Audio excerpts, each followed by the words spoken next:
doomsday clock could be shifted back should leaders work together to prepare for existential threats. Toby, I'm just going to say it. I don't think I do well in an apocalypse. Don't have that dog in me. Well, don't start going Mad Max on me yet, because a lot of people are sort of roasting the doomsday clock, because how is it closer to midnight now than in 1962 at the peak of the Cuban Missile Crisis, which merely brought us 7 minutes till midnight? And part of that just has to do actually with a methodology change. In the past few years, the group has changed from counting down the minutes until midnight to counting down the seconds, because it gives you a little bit more flexibility and nuance when addressing global rapid change that's hitting our world right now. Inflation's hitting everything, Exactly. from groceries to doomsday clock counts. And now a word from our sponsor, Sandals. Neil, got any fun travel plans? Yeah, I'm visiting home for a very quiet dinner with my parents, followed by the annual fight.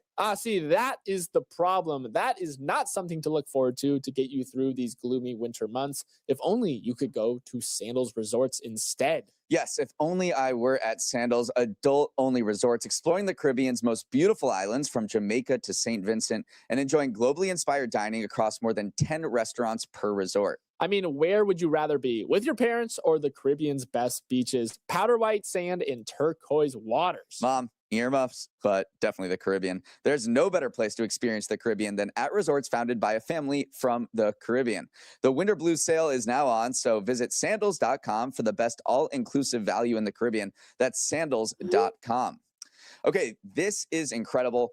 Americans' views of the economy is officially worse now than it was during the pandemic, when you could barely leave your house and unemployment neared 15%.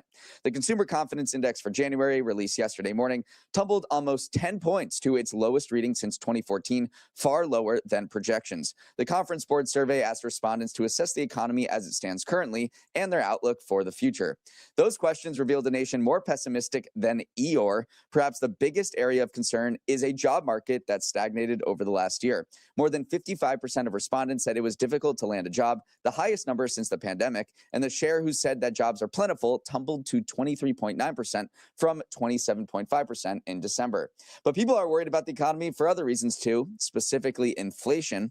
The Conference Board said references to prices and inflation, oil and gas prices, and food and grocery prices remain elevated. Plus, mentions of tariffs, trade, politics, health insurance, and war all rose in January. Toby, I can't help but think of the vibe session of a few years ago when people were super down on the economy, but continued to spend like everything was hunky-dory. The key question is, will this time be different? I mean, that list that the chief economist of the Conference Board pointed out gives plenty of reason why people are not feeling good. The doomsday clock at 85 seconds makes a lot of sense. I know, what a dour start to the morning. But it is true that consumer sentiment is in the gutter right now. And I think you have to look into the reasons why. Obviously, you pointed to the labor market. One good kind of metaphor for how the entire economy is right now is, I'm stealing from Diane Swank, which is a KPMG economist. She said, it's a one-legged stool everywhere you look. And basically what she's saying is that only certain parts of the economy are propping up the larger whole.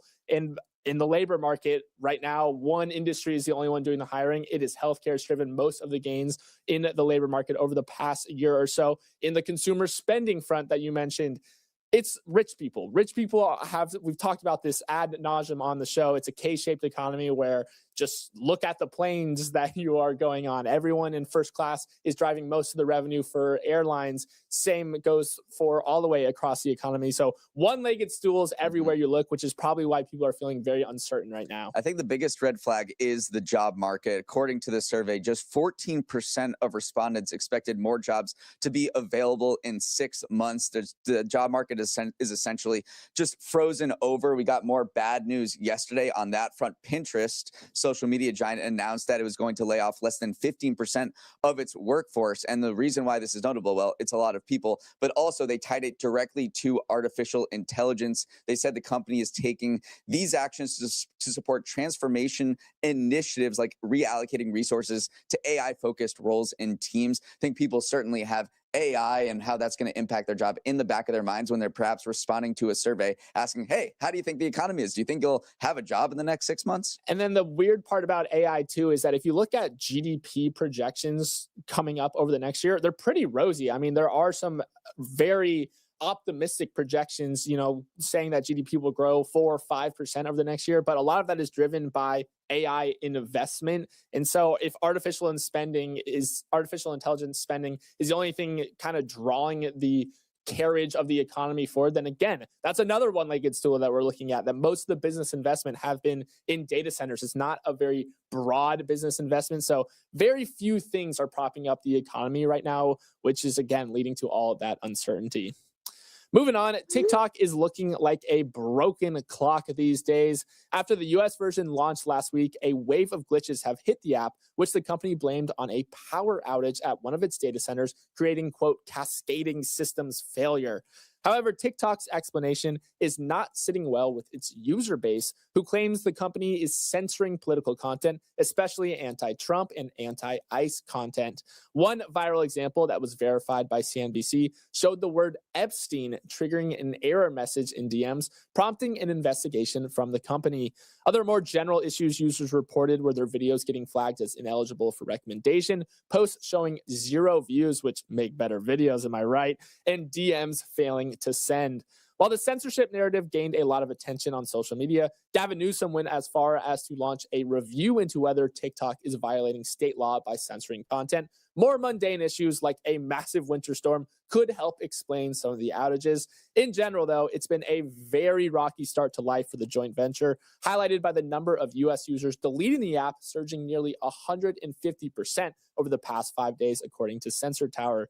Neil, tough to think of a worse start. Well, the 2025 Colorado Rockies would like a word. All you have to do is go to the App Store to see this change take place. I looked at the top 25 free apps.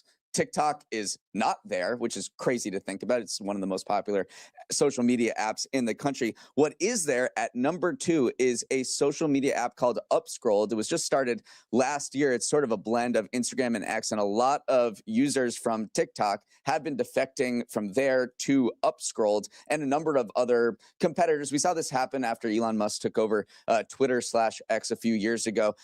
Who knows whether this will have any staying power, but at least right now people are voting with their feet, because no matter the cause of the issue, whether it was actual censorship, but there's no evidence of, or these data center power outages, people just don't trust the current leadership of TikTok, or many users don't seem to trust the new current owners, and they're voting with their feet. One thing that I mentioned when we talked about TikTok kind of getting into this US joint venture was the fact that the data security risk now lies with Oracle. Like, the buck stops with Oracle, and we immediately saw how that is going to manifest, because if they have a data center issue, now they cannot blame ByteDance. They can't really blame Beijing at all. It all comes down to whether Oracle can withstand the load of taking on TikTok USA onto their servers. And early signs are not good. They have not done well with it, because if the reason why you're saying all of these errors were occurring for users is the fact that your systems couldn't handle it, that's still not a good thing. Even if you're not censoring data, like, that is not a good start to life as a US joint venture. Meanwhile, there's another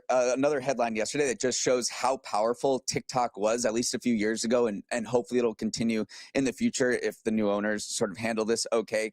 Khaby Lame, who is the world's biggest TikToker, he has 160 million TikTok followers. He's that guy that does those he makes fun of just people doing stupid things on the internet. Well, he just signed a $975 million deal with a financial services firm called Rich Sparkle Holdings to monetize that massive fan base. And they think this business led by Khaby, who's a creator-led business, is going to eventually do $4 billion in revenue. So that was, he cashed out. That's an incredible deal for him. Shows the power of TikTok over the past few years to generate huge fan bases. I think there is a huge question about whether this social media app that came out of absolutely nowhere in 2019 will have this power moving forward. Moving on, after 2 decades of negotiations, the European Union and India finalized a trade agreement yesterday that leaders are calling the mother of all trade deals. It's the latest sign that President Trump's tariffs have motivated other countries to cozy up to each other and reduce their dependence on the American market.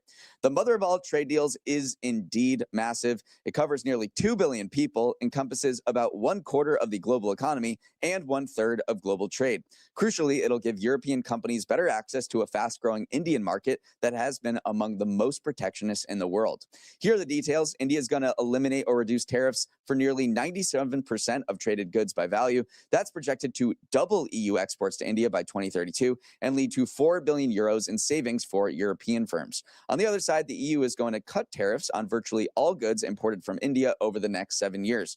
Both India and the EU have been bruised by tariffs from the Trump administration. India got hit with a 50% tariff on certain goods, while Europe was slapped with a 15% tariff even after it struck a deal with the White House. Toby, they're clinking French champagne in Delhi. I mean, you said that they've been talking about this forever. 20 years is a long time to talk about a trade deal, but I do think it's all downstream of just wanting a stable trading partner. Just think about what you want in a life partner, Neil. Do you want someone who's Think about it a lot. constantly oscillating back and forth, jumping down your throat when you buy Russian oil once or twice? Or do you want someone who says, yes, we welcome you with open arms? That being said, it does feel like maybe you're kind of trying to get back at a jilted ex a little bit here because, yes, this is a big deal. Yes, they're calling it the mother of all trade deals, but India EU trade pales in comparison to US EU trade. Right now, only less than $200 billion of goods are exchanged between the two countries. Between the US and the EU, it's $1.5 trillion. So that just gives you a sense of the scale, but still it is a big win for these two blocs. It really ties back to the Prime Minister of Canada's Mark Carney's speech back in Davos, where he talked about the middle powers getting together. They basically almost every country on the planet, their biggest trading partner is the United States, or in second place or in first place, China. Carney called on the middle powers to act together because, quote, if we're not at the table, we're on the menu. And you're seeing this happen all over the world. The EU is just coming off signing a trade agreement with 4 South American countries. Keir Starmer, the UK Prime Minister, he's going to China today to perhaps sign some more deals. Canada and China agreed to a deal earlier this month that reduced tariffs on Chinese EVs in Canada. So you're seeing these middle powers come together because, yes, the United States is their #1 trading partner, but as the United States becomes more unreliable on the trading front, they're all getting together. And who knows whether this is, the start of something big and a more major global realignment of trade permanently, or just sort of a gut reaction to what's happening with the United States right now. But either way, it opens up an Indian market for the EU that is just extremely protectionist. So we talk about the US having high tariffs right now. Well, India is essentially a fortress right now. European cars are hit with a 110% tariff. That is going to come down to 10% over the next few years under this deal. And then let's talk about wine and alcohol. That is a huge export from the European Union. It's currently, tariffs in India are currently at 150% right now. Eventually, those will be reduced to 20%. I don't know how they afford to buy European liquor in India. Clinking glasses for sure will be in their future. All right, we're going to take a quick break and come back with more stories right after this.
Barry Weiss apparently has never heard of a feedback sandwich. In a brutally honest direct address at a CBS News All Hands, the new editor-in-chief announced an overhaul of the network to bring it to the social media age or else become extinct.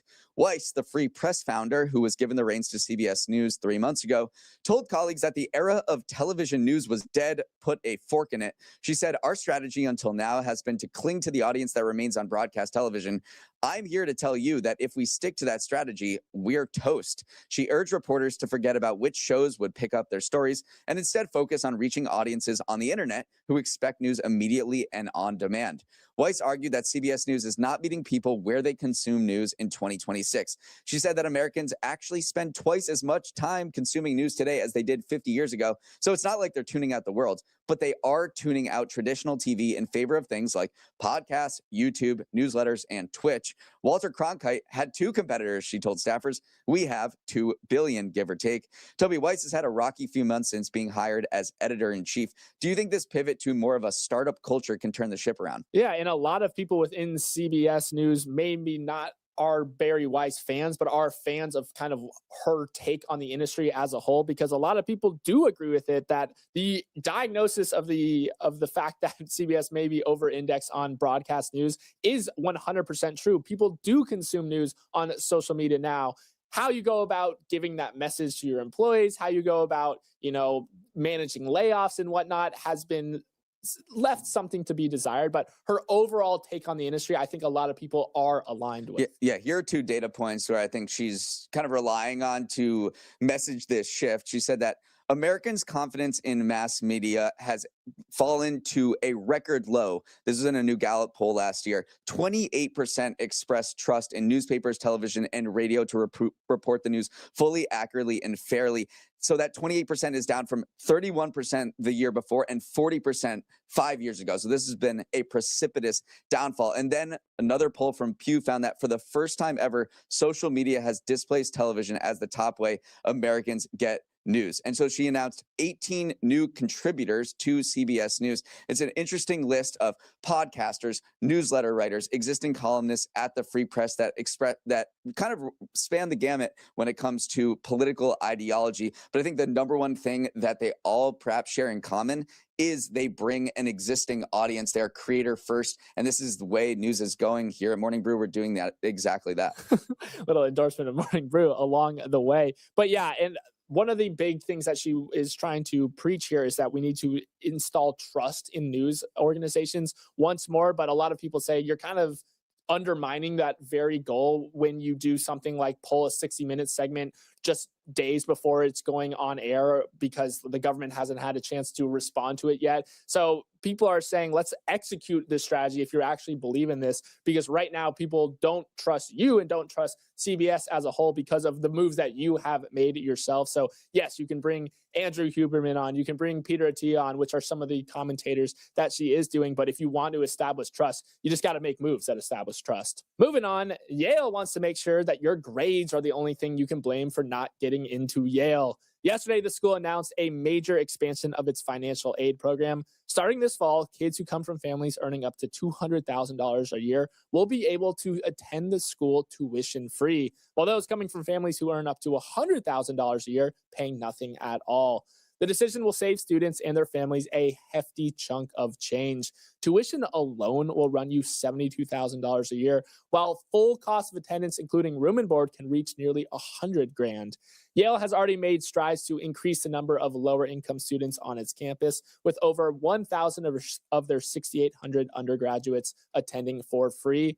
How can they afford all the free rides? Its endowment ticked up 11% last year to reach $44 billion. The decision also moves Yale into lockstep with many of its ultra-wealthy peer schools with similar policies. Harvard, MIT, and UPenn all offer deals like the one Yale announced. Neil, obviously, this is great for expanding access to one of the premier institutions in America, but it's also coming at a time where the value of a college degree is being called into question. So Yale is killing two birds with one stone by killing tuition.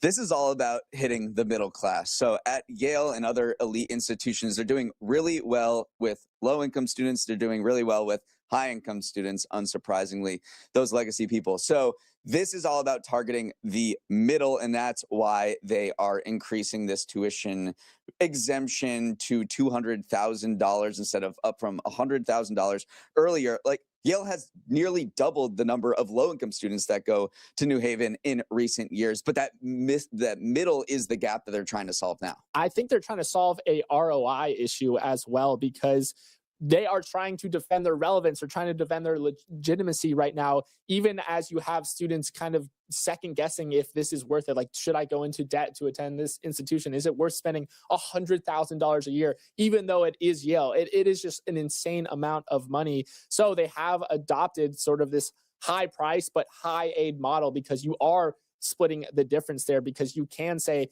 we still have that prestige sticker price, but we are allowing a lot more people in as well. So that is one of the big questions here, is obviously expanding access, but how do you defend the legitimacy of your institution? And this seems like a pretty good way of going about it. I think it's worth going just for the pizza alone. I've never had any New Haven pizza. Like, we make jokes about it all the time, but I visited Yale on my college tours, didn't actually have any pizza, so we got to go back sometime soon. All right, let's sprint to the finish with some final headlines. Healthcare stocks need an ambulance. After a surprise report that the government is likely to keep the Medicare Advantage rate flat for next year, insurer stocks collapsed like a cheap lawn chair. United Health Group, bam, down at 20%. Humana, ouch, down at 21%. CVS Health, my leg, down 14%. I could keep going. In total, nearly $100 billion in market cap was wiped away in a deeply red day for the sector. Medicare Advantage rates, aka the per patient payments the government makes to insurers, powers a major part of the healthcare industry, driving more than $500 billion in revenue last year. But that golden goose has already been under pressure. Some Biden-era policies trimmed the most lucrative billing practices, and then came the rate shock. The Centers for Medicare and Medicaid Services proposed a 2027 rate increase of just 0.09%. Wall Street expected closer to 5%. Suddenly, the engine looks broken, Neil, and there's no mechanics with anything higher than a 2-star Google review nearby to fix it. I've never heard someone relish stock prices tumbling as much. It felt fitting, all right? As much as that, yeah.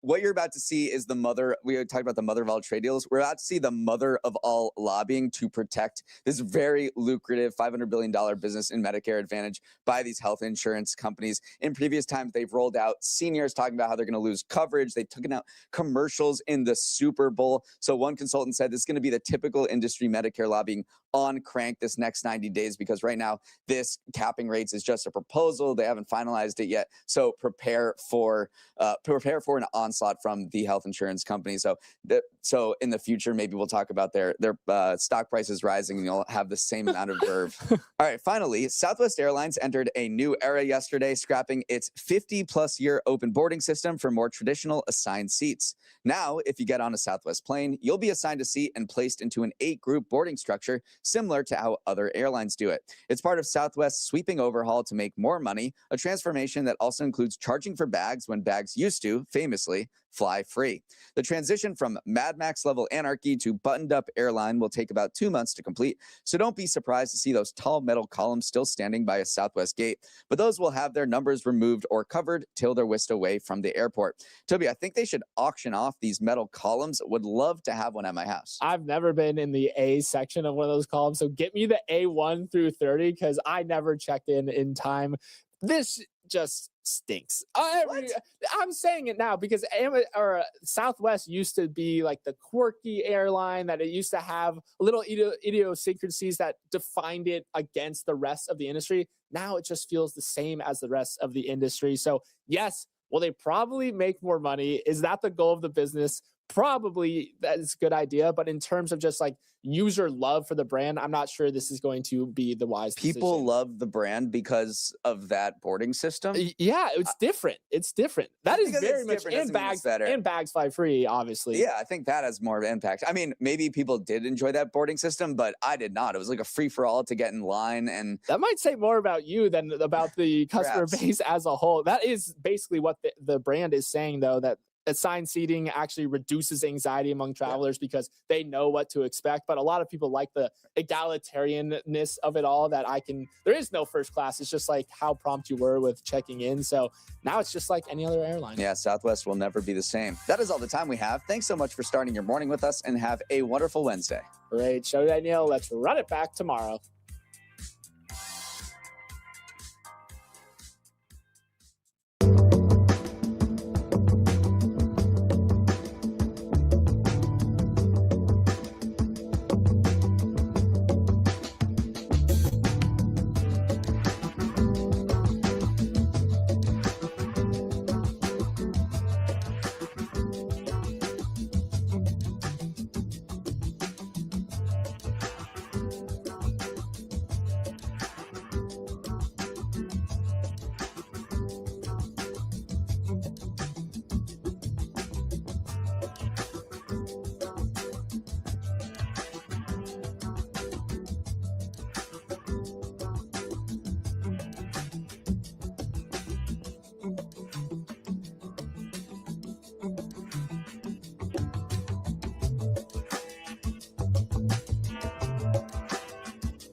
Welcome to Stocks in Translation, Yahoo Finance's video podcast that cuts through the market mayhem, the noisy numbers, and the hyperbole to give you the information you need to make the right trade for your portfolio.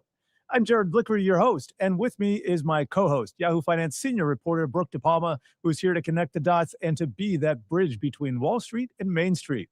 Today, we're going to be talking about how options are changing the way investors approach markets and why that matters as AI, concentration, and geopolitics shape volatility in 2026.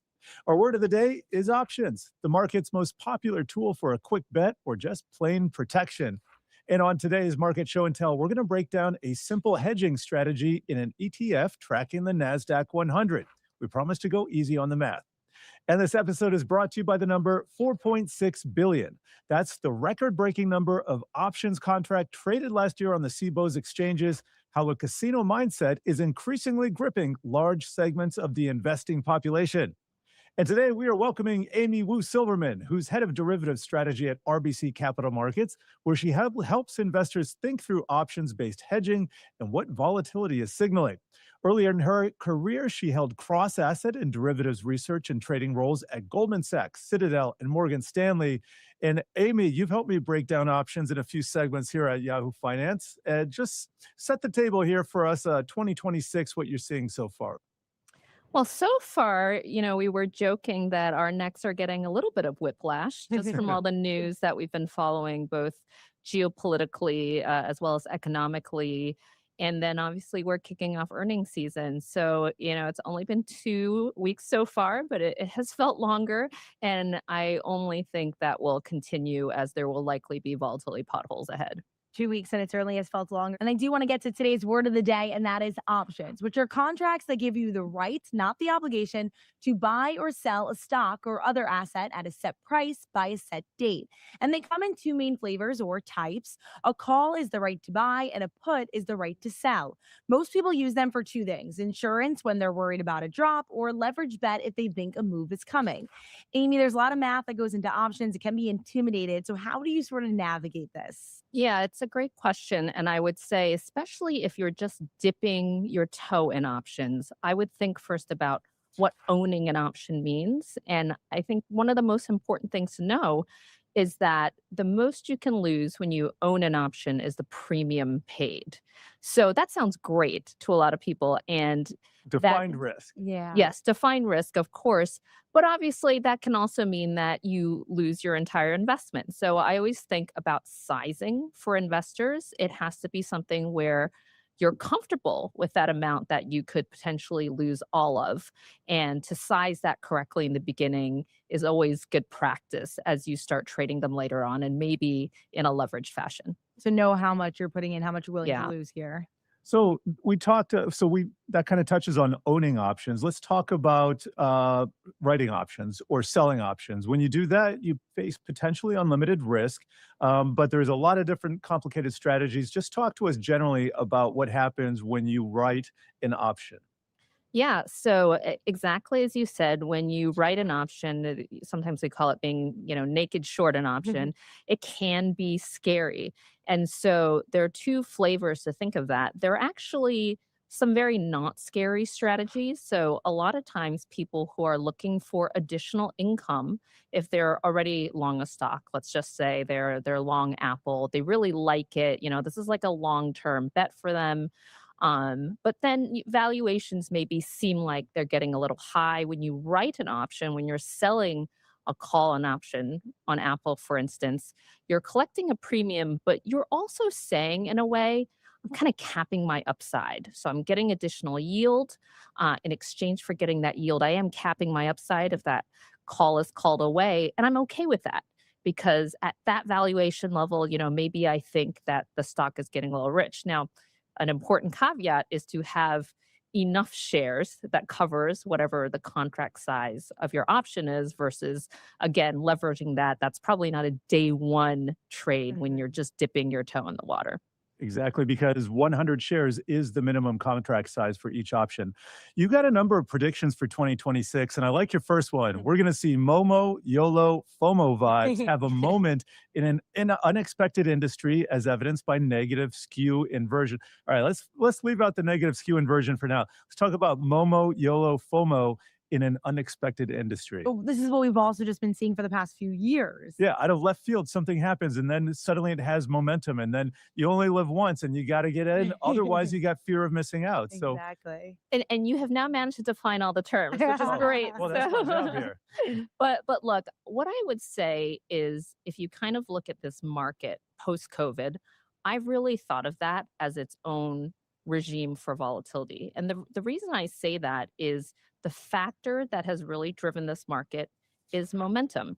And when we say that as traders, we actually mean that in a more quantitative way. So you can actually trade the momentum factor. It has like a very specific definition of essentially when price return goes up a certain amount, there's usually a predictive ability of it going up even more.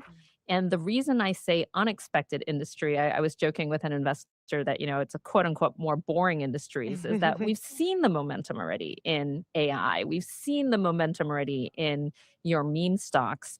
But what I think is really important about this year, guys, is it's a little bit more of a show me year for AI. So we've had all this CapEx expenditure. We've had claps on the back for CEOs saying the word AI in their earnings. But now investors kind of want to know, okay, well, where's the efficiency gains? Where is AI helping you move to more profitability? And so when I say unexpected sector, maybe it's one that's not as sexy, but you're going to start to see those AI efficiency gains. It So could not be quantum, but maybe in like traditional medicine somewhere. Something. exactly. Okay. And I'll tell you, I had a client joke with me that he feels like every time he goes to his doctor's office, it's like, has there been a fire? Like, why am I filling out the same medical form that I filled out 6 months ago, that I filled out 6 months before that? Like, do you have a fire in this office Yeah. every time? Yeah. And AI solves things like that, right? Mhm. Like just kind of very low hanging fruit where these are kind of the industry touch points you'd expect to see them first. And so it could create this momentum in an area that is relatively unexpected. Because one thing we have learned about the retail cohort, which really likes to trade call options, which fuel momentum, is they're pretty agnostic to the stocks. Mhm. They'll trade your 90s cool companies. They'll trade your AI mega cap tech. So it's much more about the underlying theme, not necessarily the underlier itself. Yeah, Yeah. we've seen so many companies even team up, like unexpected Walmart, Papa John's, even this week teaming up with Google Cloud. So it's just be interesting to see as well plays out. Exactly. Well, we got to shift gears a little bit because in today's market show and tell, we are sticking with the option theme and we're going to break down a simple market hedge. We're going to use the Invesco QQQ Trust. It's an ETF with the ticker QQQ, which tracks the NASDAQ 100.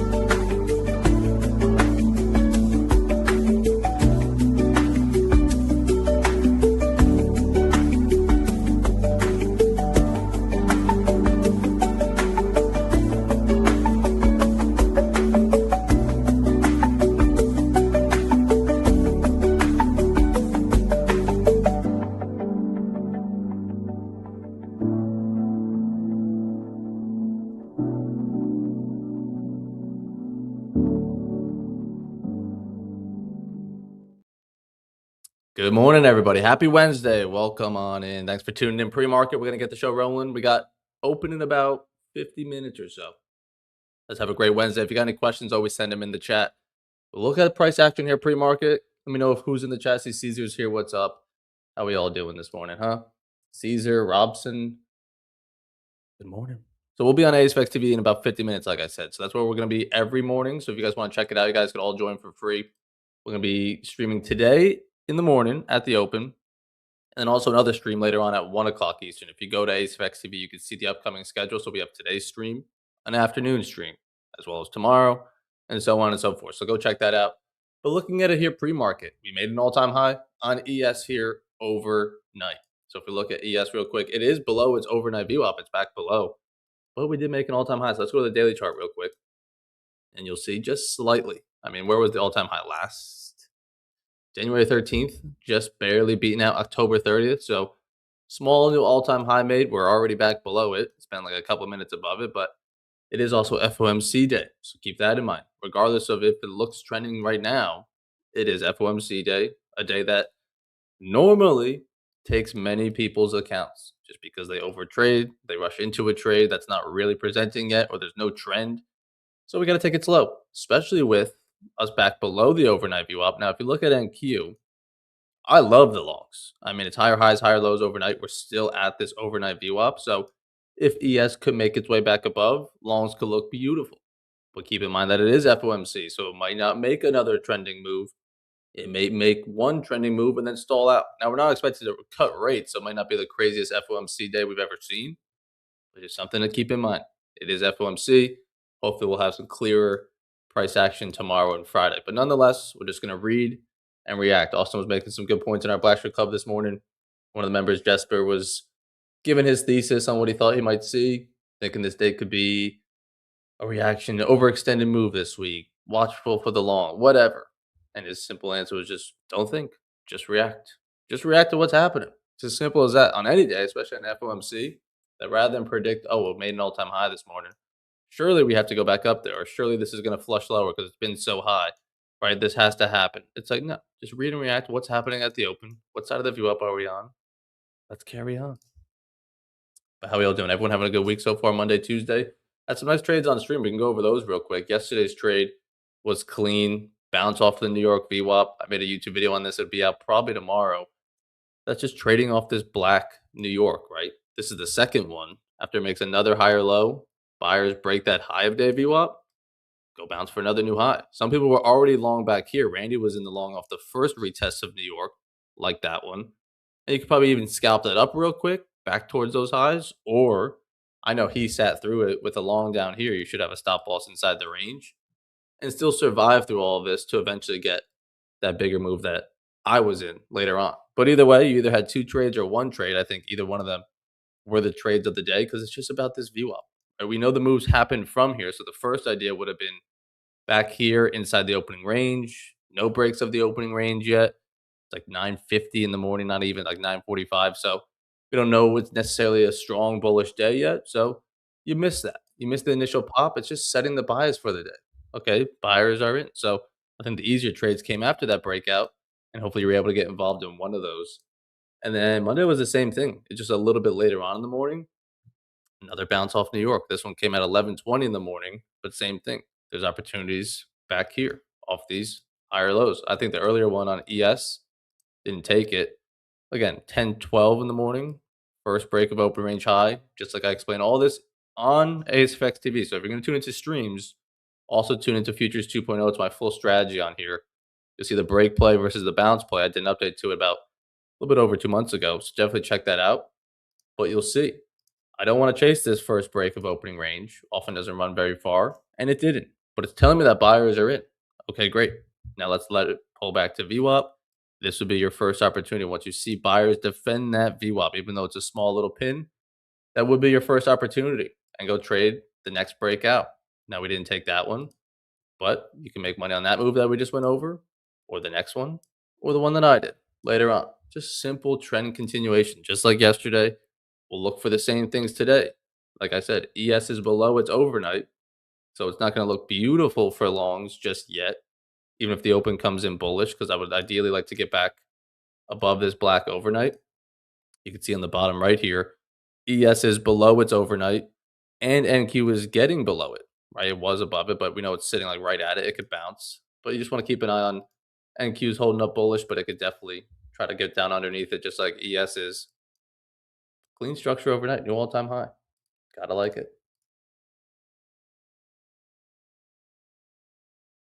That was really about it. Monday's trading was simple. Yesterday's was simple. One trade each. But other than that, is there anything else that was really, really noteworthy? I mean, there were just other ideas. On that Monday, there was another bounce off New York there. Imagine that. This one simple VWAP.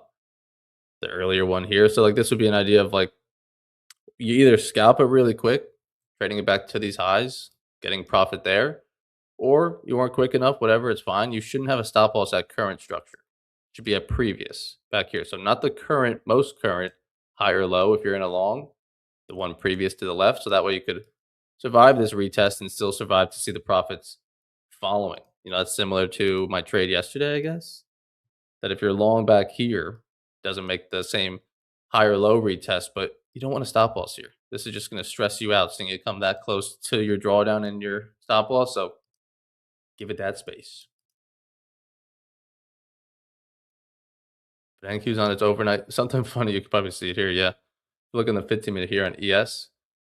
I had a long overnight. I shouldn't say I had a long overnight. I had a long last night because I was recording a YouTube video for you guys on how to trade on TradingView. There's many questions on how to trade through TradeAvate here on TradingView since Project X is no more. Let's go to the 2-minute. You'll see. Oh, if only I held, huh? But I was long 2 micros on ES just to show you how to scale out. So I took one piece off, saying, "Oh, this is how you trim your trade. Now you have one floating, and then how do you put a stop loss in? There you go."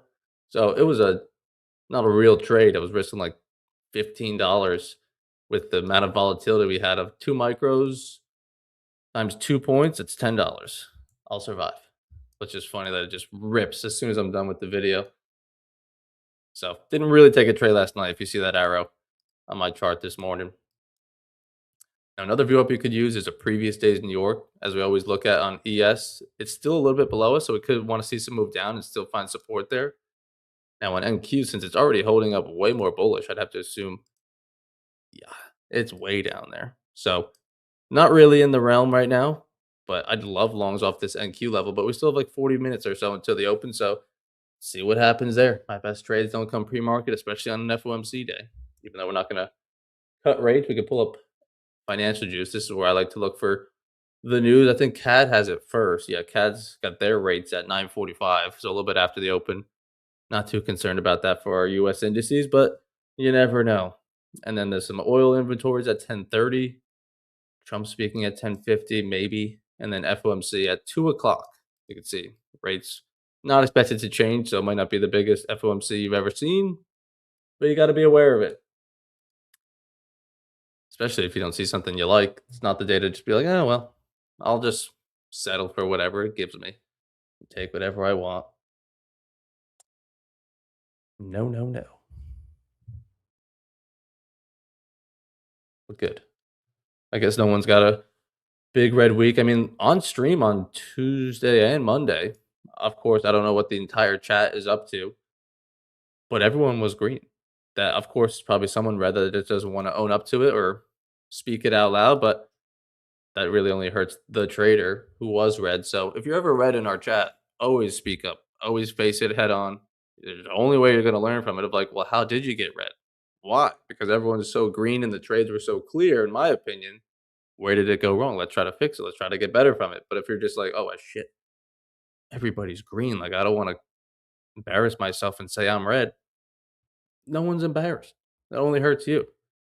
Because I am actually generally curious, if you were red on Monday, Tuesday, just these days specifically, where did it come from? You know, because it was very kind of hard to lose unless you were short somewhere. You know, like unless you were like short there, but I don't know why you would be. Or like if you short it, I don't know. I don't see the red, truthfully. Well, there's plenty of days where it's like, oh, yeah, they probably got sucked into this trade, or yeah, that's an annoying pullback, probably wicked them out. This day, if you longed it anywhere, you made money, even if you had a good stop. So just always curious, try to fix it. Another thing I was looking at, I want to go to my reports real quick. I haven't looked at them in a while. But the time, day and time. Let's just do year to date. This is going to be too much data. How about this year? It is only 3 or 4 weeks. Yeah, it's not, maybe not enough information. But day and time, can we split it up more than an hour? I think you can, right? No, that's duration. I guess not.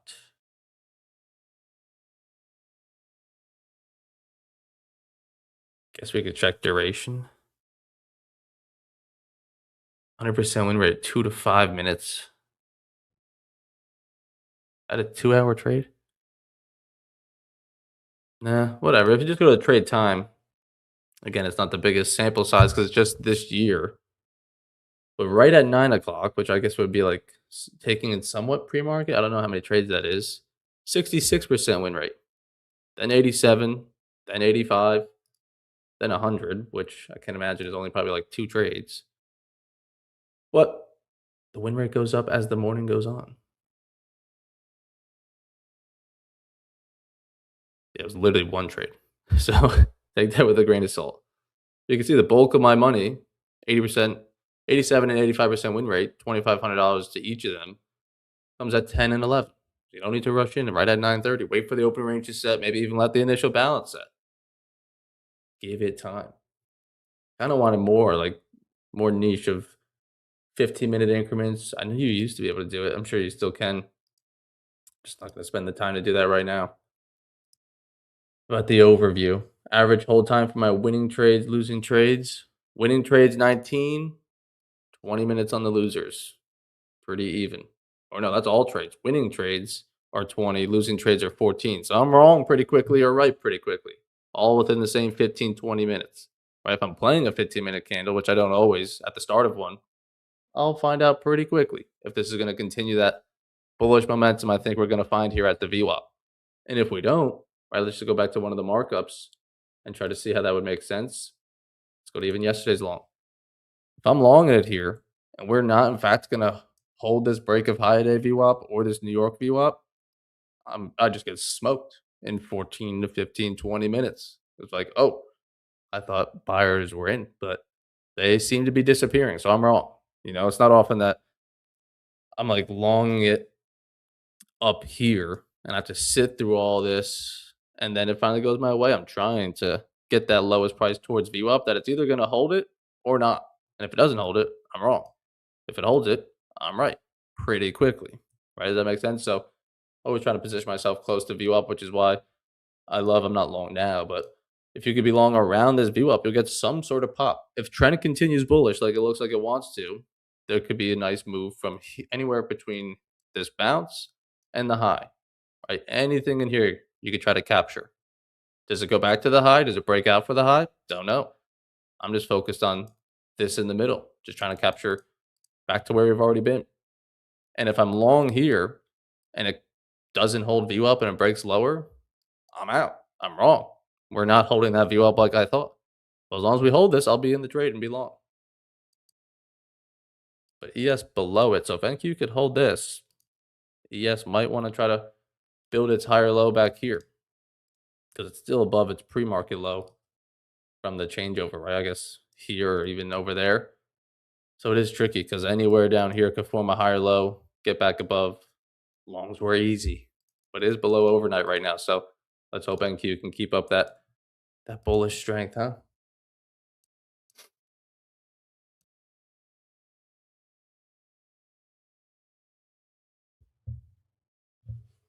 If you got any questions, we'll be jumping over to Apex TV in like 30 minutes or so. Austin's going to kick us off. Randy will be on. Have another good week of streams, huh? Last week of the month.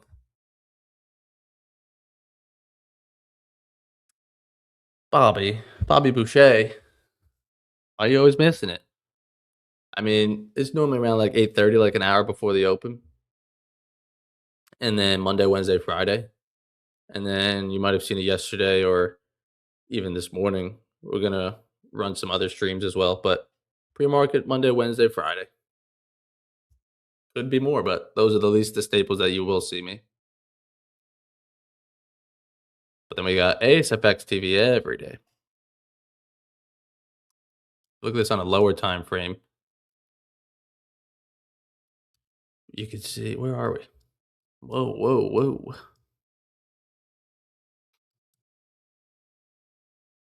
Still trying to hold this view up. There's a lot of chop up here. That's for sure. Right? A lot of consolidation here. Try to make a new high there. Couldn't. But I'm still more so focused underneath. As long as we're holding like this 26,260 level down here, I still see longs, until we really break below it. Because I also know ES is already below it. So if this NQ takes its overnight, I could probably quickly react to the shorts just because ES is already leading the charge.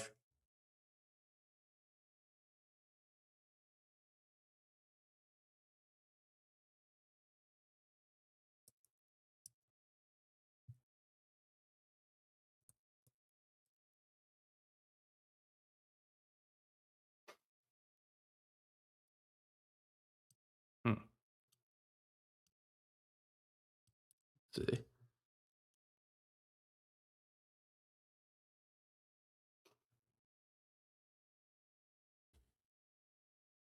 You hating Ace effects? What are you doing? I don't know. Ryan, what's up, my man? Yeah, streams have been really good lately. Really good past week or two, as they always are. But everyone's seen the market very clearly this year, which I like. A lot more patience and discipline in the chat.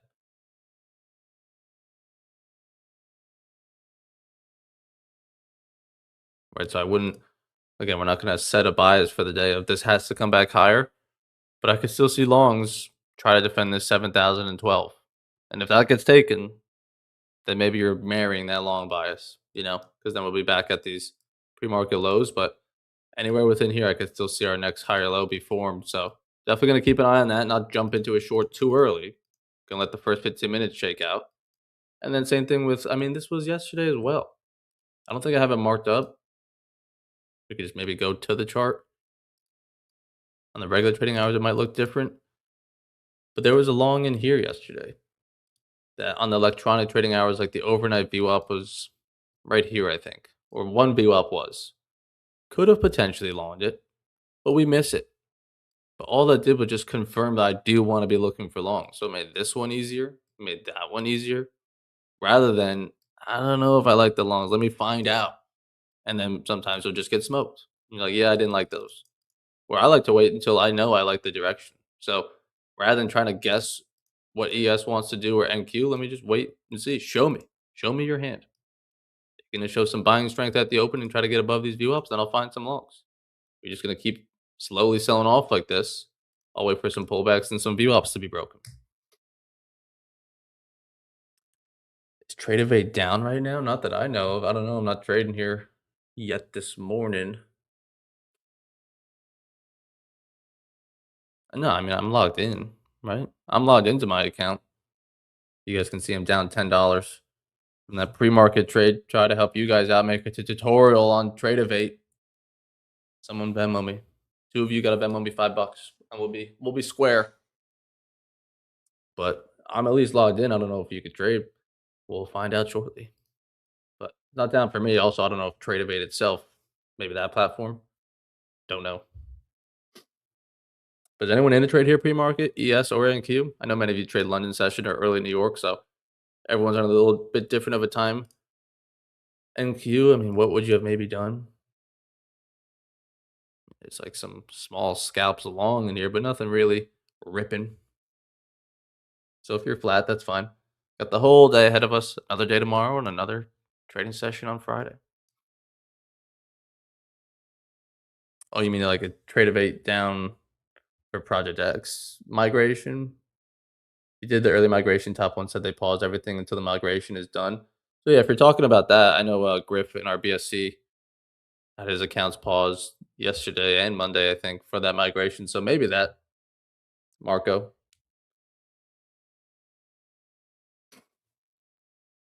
Bobby, I'm 300 away from a $2,500 payout on TOF, so I'm being extra picky, as you should. As you should. $300 away is one win, my friend. Not to put too much weight on it, but I don't know if you're feeling the weight or not, but it's like one win. So whenever that win comes, whether it's at 10 o'clock today or tomorrow at 9:50, doesn't fucking matter. Just make sure you get that shit. Like when you know you're only one click away from potentially needing or passing it. All right, let me wait for that one strongest spot. That's really it. I'm not gonna waste my time trying to just get there by taking any little setup. It's got to be what I want. You're feeling it? Yeah, I don't want to scare you. Sorry, Bobby. No pressure. There's no weight on it at all. It's just another trade. Whatever trade you took to get there, to get you from 300 away. So I guess you're at $2,700 if you're going for a 3K. You made $2,700 somehow. How'd you do it? Keep on fucking doing that. Position size, trading, the setup, stop loss, aggressive profits, everything you've done to make 2,700. Do it again. The best you can. If you take a loss, you better handle that shit well. You're only 600 away from a payout. That's still very achievable. Right? Don't take a loss as like, oh my God, this giant step back. Now I'm not even close to getting this payout. Yes, you are. Yes, you are. It's just one loss. Keep your head down, keep going forward, and take another winning trade. And then another winning trade, boom, you're at payout. All right? I'll hold your hand on stream if you take a loss. But yeah, so if anyone's can't trade, I guess, might be a blessing in disguise. FOMC day, maybe you guys would have lost your account. I don't know. But also, if you guys have an account with another firm like TPT or so, I think I have a take profit trader account still. That's where I took a payout from a couple weeks ago. I don't know. I haven't tried to log in because on the TPT accounts, I also trade here on TradingView. But also here on TradingView, I'm logged into my TOF ones. So like I'd have to log out of those, log into TPT. So I don't like doing that. Whatever I'm logged into, I just keep trading. Or it's like if I could just slide over to a different browser or wherever, then yeah, maybe I trade multiple firms in a day.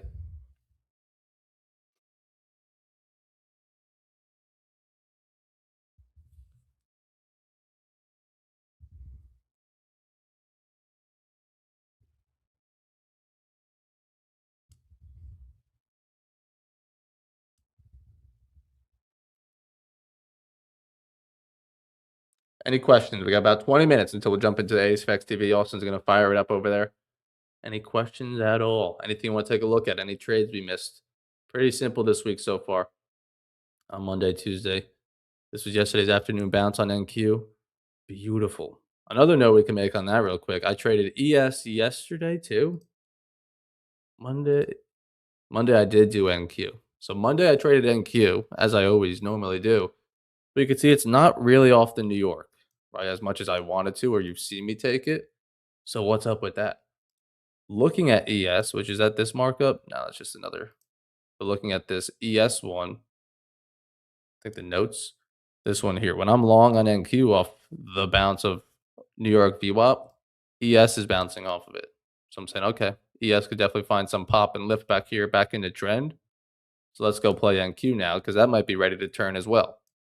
I don't think it's going to keep on pulling back if we're going to bounce. So that's why I traded NQ without the VWAP there. And you look at NQ yesterday, beautiful bounce. Right off the New York VWAP at like 1 o'clock. Do I have the ES markup as well yesterday? I don't think I do. I made it in the YouTube video though, but ES came below its New York VWAP, but held the overnight. So I know Randy had a nice long on that one in the afternoon. I was at the gym coming back from it, so I missed it.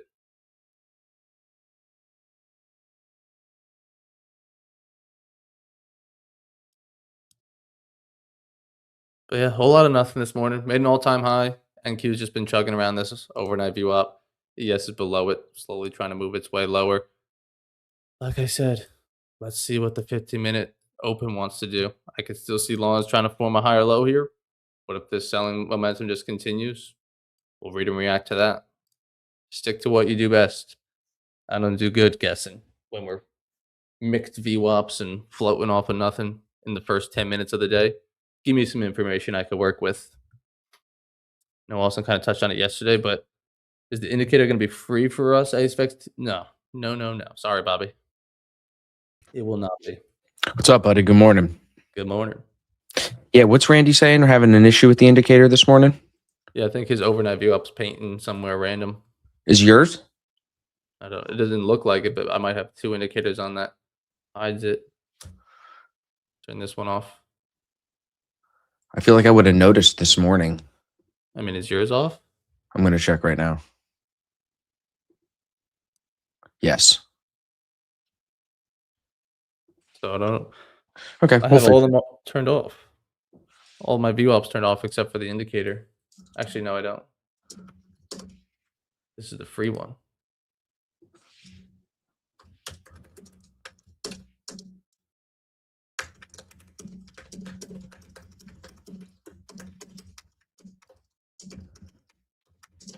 I don't know. I'm fixing it right now. I'm telling the guys we'll get that squared away. What's up this morning, bro? We're chilling. NQ's looking like it's nice and bullish. ES a little bit weaker. Yeah, so let's get squared away here. We have the free indicator too, you know. Yeah, that's why I'm turning off and on because I don't know if I had that turned on, and that's what's painting the overnight, hiding the wrong one. Right. But it's not. So I don't know. Okay, let me. How's my screen share looking there? Is the font too small on the Bookmap? I don't know. What do you think, chat? Chad, is the font too small? You're in a small window for me, and you might be for them as well. They might be on a side monitor or something. I can increase the. I mean, what is it normally? Well, I remember I redid this whole layout yesterday to run that stream. Yeah. after the stream. It's a bit small. Okay, thank you. Let me see if I can pump these numbers up, boys. But yeah, I think a lot of people, they'll come into today with a bias because of FOMC or something like that. How's that look? Does that look a little bit better now? Chat. That should make the font a little bit bigger. But I think, they'll come into today with a bias, and unfortunately that'll often lead to people getting married to one side of the trade. And that's probably the only thing you don't want to do today is just get married to it, because everything is so bullish. I don't think, you can always try to find a reason to be bearish, but I think you'll just be better off today reading and reacting, trying to take a little green out of it before the FOMC and then being done. Yeah. Look for one move. If it trends, sometimes we've seen the trend continue in the afternoon, but sometimes on other FOMC days, there's just like one or two trending legs in it, and then it stalls until 2. But then maybe historically it stalls more so on the days when it's expecting a cut or who knows, or a hike. Yeah, I mean, today, I don't think there's going to be any type of surprise to this news, Yeah, exactly. Right. So, But either way, you just want to be cautious. yeah, I was looking this morning. I have a couple of pieces of news for us to chat about. Yeah, there was AJ, a what's chart. up? Good morning. What's up, AJ? There was a chart that Charlie shared. Charlie's always on it. I think if I pull this up, you should be able to see it. Yeah.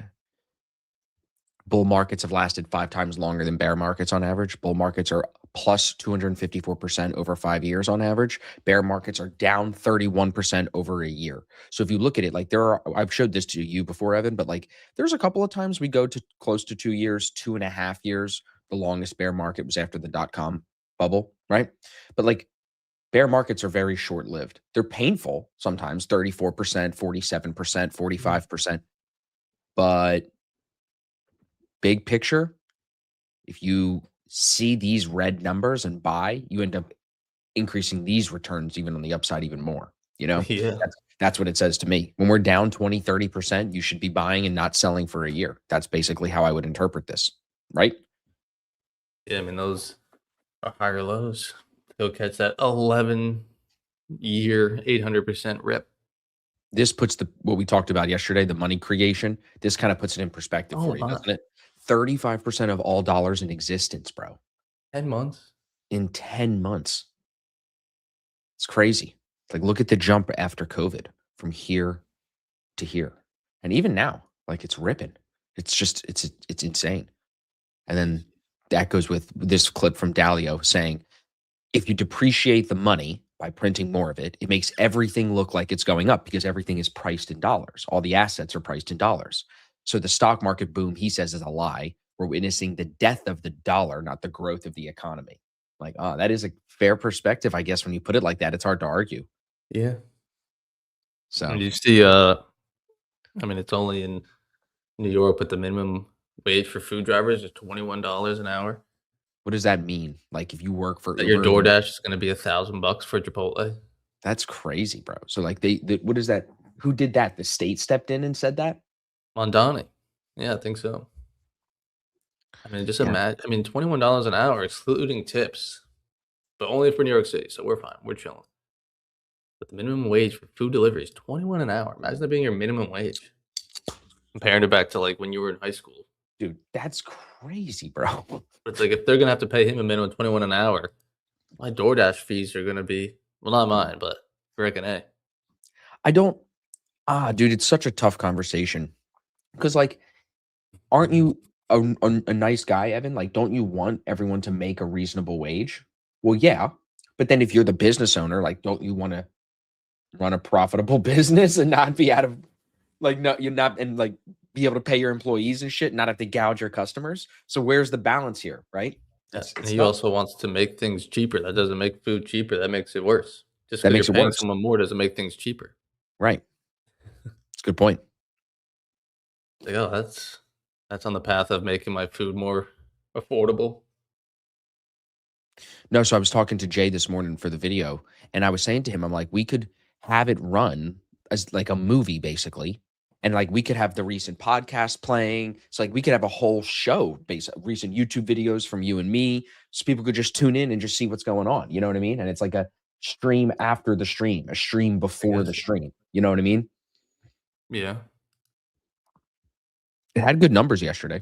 Is it gonna be? I wonder if you could like figure out a way to add it to like the media assets and like run it as a video No, clip, that's- not like share your screen the whole hours.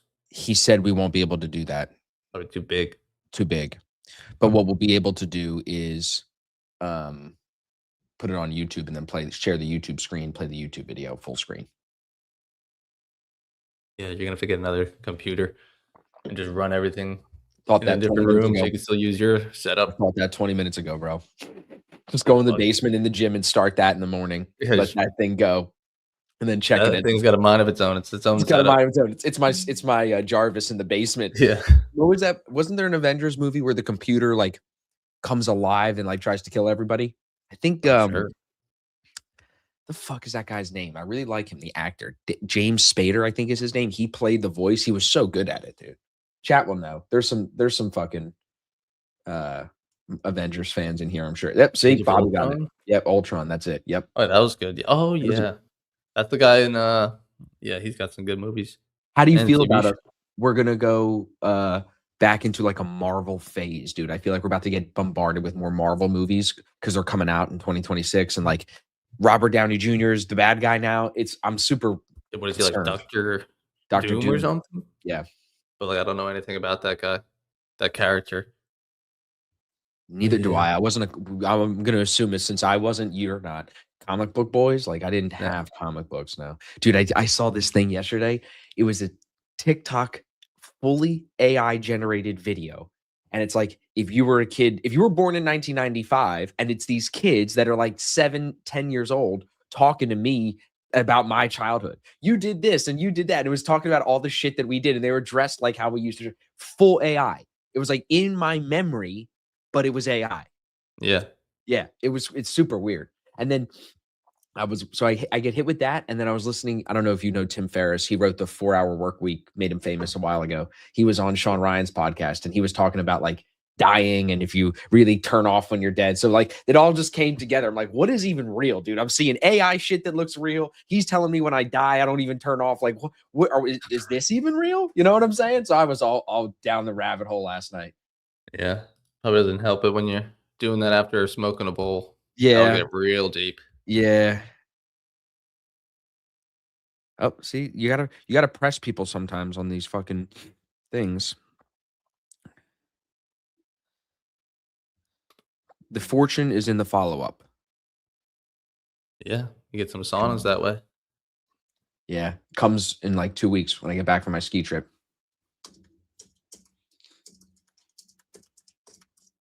We got NQ trying to take its overnight now, as ES have been leading the charge on that, already being below it for a few hours now. So definitely not going to just jump into a long right at 932, but see how we could shake up. Because like I said, higher low could be built anywhere within here in the low a day. So unfortunately, I'm going to be sticking to a long bias initially until we get some information to tell me that shorts are in. Especially on a day that clearly took out of yesterday's high and made an all-time high. It's like that's tough to be bearish. What do we got? 10 minutes till stream. Yeah, we got one more 15-minute candle. So see if this rallies back up or slow and steady. You saw my trades this week. It was at like 10, 20, and 11 o'clock. So Yeah. No need to rush into things. Very rarely is that first idea of the day the one I look back on and say, oh, that was the money. That was the easiest trade, the smartest trade, the biggest trade, whatever. It's an idea. It's an opportunity. But just you don't always need it. There are some that you need that you'd be pissed if you don't take, but more times than not, you're better off waiting. Especially you, Bobby. 300 away from payout, you wait. Yeah, sit Bobby, your you ass sit down and you wait. your ass down and wait. You go in the corner. You 15 believe minutes. January's over, bro? Yeah. Now I gotta freaking get ready for Valentine's Day after I just did Christmas. Oh, dude, my anniversary's coming up in February, and it hit me That was a yesterday. mistake. I don't know why you did that. Or do I'm you get them married. both out of the way? Well, Did no, you dude, allow that? we split it. And we're traveling this year, so I banged one of the gifts out by the trip. You know what I'm saying? So that's done. Yeah. But now the anniversary thing, I got to figure something out. It's honestly unfortunate that she doesn't like jewelry and like stuff and like she bought herself a new bag the other day and it's like a Kate Spade bag. So it's like $400 and she was bragging to me that she got it for like 170 somehow. I'm like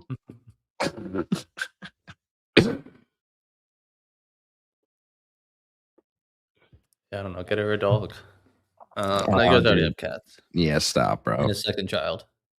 And a second Hold off child. on that. I tell you, I think we're finding out the gender Saturday afternoon. Yeah, Yeah. that'll be fun. She goes, yeah, I think we should get some food since people are coming here. I go, yeah, you don't think. You don't say. That's what you do for these kind of things, you know? Yeah, what are you looking at there? NASDAQ just breaking overnight VWAP. So ES much more bearish. Mm-hmm. Yeah. Yeah, so how are you gonna find out the gender? Is someone like cutting a cake, or are you just gonna pop a balloon or something? I don't know, bro. Your I mother-in-law just gonna be like, "The boy," just gonna verbalize it. I really don't know. We'll find Yeah, out. I'm sure there'll be a video of it somewhere. yeah. There was a funny video of I forgot about this kind of. It was at like Christmas or something one year. We were somewhere and Riley like tried to stage it where like everyone was posed for the photo and then she was like, "All right, say I'm pregnant on 3." And her aunt's reaction, instead of like being happy or whatever at first, she was like, "No, you're not." Like, but in like a net kind of like a negative. And I was just sitting on the couch, bro. Like I wasn't up in the picture and I watched it. It was like a movie. It was literally like being in one of them funny movies. And I was like, oh my God, what a backfire, dude. It was hilarious. Yeah, I Don't remember tell. you texted us, or at least me, on Christmas a few years ago now that you were pregnant with Leo. Mhm. You told me on Christmas. That was your gift. Yeah. It's good to Was it know. that Christmas? Or It might have been that Christmas. yeah, because that's We what told you told everybody. me around that time, so Yeah, it sounds about right. and then he was born in June, so Yeah. checks out. Top One Futures is they got this ad running right now with there's a video game called Arc Raiders. Chat. Oh Am my I out god, of I loop? see it everywhere. Everywhere? What the fuck is this game, bro? Is this Don't the know. this is the new Fortnite? I think it is. In terms of everyone playing it, yeah. Yeah, I mean, I don't know. There's a I don't know. Probably on everyone's feed, but once I saw it once, it's all over my feed now. It's just this guy that's a peanut. Have you seen any clips of that? No. Well, if you ever see one, you'll see a million of them. He's all over my algorithm, and I've never played the game, never tuned into a stream, but he's just dressed up as like not dressed up as a peanut. It's just like an AI or overlay of him as a peanut, and like no one knows his real identity, but he's just fucking hilarious. That's funny. Probably funny because he is a peanut, but I'm just like, am I really watching a clip of this peanut guy Yeah, you are, bro. You are the play peanut. video games? But he's got a good production team behind him. Yeah. So he changes scenes, and he's just funny. Yeah, I mean, streaming in itself is like a whole thing. I said to like I told Leo already. I was like, bro, if you like video games because he likes watching people play video games, I'm like, it's fine. Just stream it. Get good at it. Start Yeah. now. Yeah, I mean, there's streamers that like are good, and there's streamers that aren't good at video games, but they're entertaining, and people like their personality, so they still watch them. It's always what it is. It's all entertainment. Want to be somewhat good, Yeah, like hold your own, but right. you don't need to be like a pro of like no one's gonna watch me. I'm not good Is enough. Ninja still a famous streamer? I mean, he's nowhere near his peak now. He's well off. Well off the peak now. Well off. That was He years was ago. just, I remember he was just the first really good person at Fortnite. That's why he blew up. Because then once everyone else got really good at it, he wasn't special. And then now he's not. But made his bag, so doesn't matter. Yep. It's a loot extraction game, I think. Go in, collect stuff, trying to get out. It looks that way, yeah. It looks like, Well, I mean, but listen like, to is the it like name, just a Arc giant Raider. open server? I don't know. Yeah, I'll play the new GTA when it comes out. I'll buy that. Yeah, I'll hit If I'm grandma a- with a baseball bat. If Yeah, I'm I'll come. alive. Yeah, dude. I'm Yeah. definitely like that's what we used to do for like that was the shit back in the day. So Yeah, just you for go to your nostalgia, I warehouse. have to buy it. Yeah. Pimp out my car. Ooh. Pimp out my car, get a bazooka and blow shit up from the top of a building. I want to get 5 stars as quick as possible.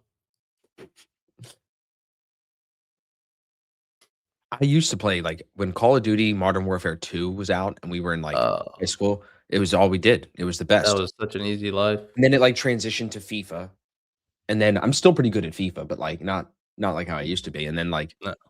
Call of Duty, Modern Warfare 2. That was probably like 2012. I think that was the best time it just ever. but it ruined it for everybody. Like they made it awful. Like as time went on, you know what I mean?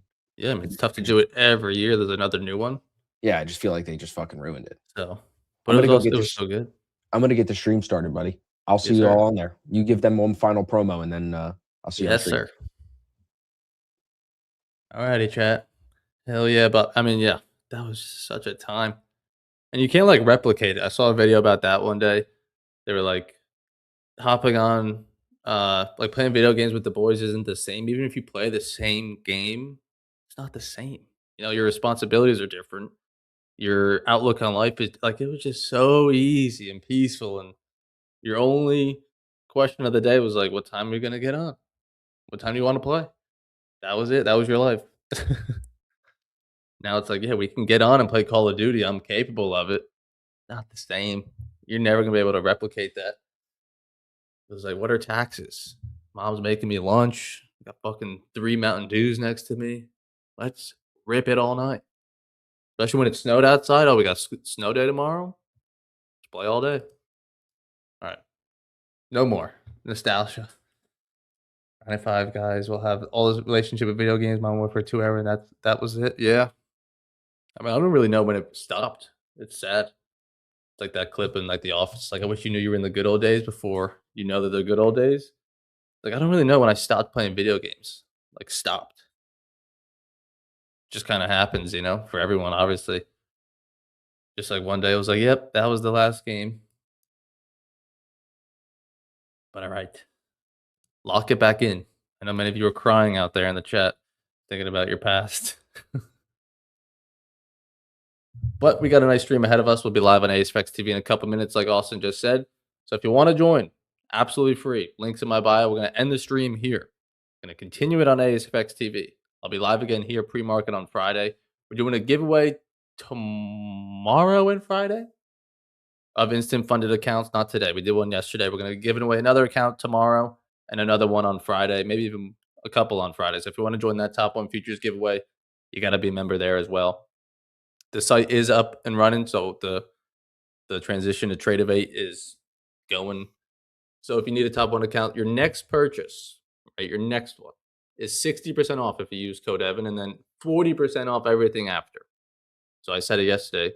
If you're gonna buy multiple or different kinds, buy the most expensive one first because you're gonna get 60% off of that one, and then buy like the Ignite. That's $200 for 40% off. You know, don't buy a cheap one first and get 60% off that. It's only on your first purchase that you'll get 60% off. So check that out if you need it. I'm trading on top one futures right now. I'm logged in through Tradeovate, so hopefully no issues today, like you guys were saying earlier. I think we're fine. Appreciate you guys hanging with me pre-market. We're gonna jump over here to ASFX TV. Austin's already firing it up. Intro's running. Let's have a good day, all right? Wipe those tears, Bobby. Lock it in for those payouts. Come on, $300 away. I want to see you on stream and tell me you got it, either today or tomorrow. All right, all right. AJ Tulissis, whatever the name is, our WXB. Everybody hanging out pre-market. Appreciate you guys. See you guys on stream, and if not, see you guys pre-market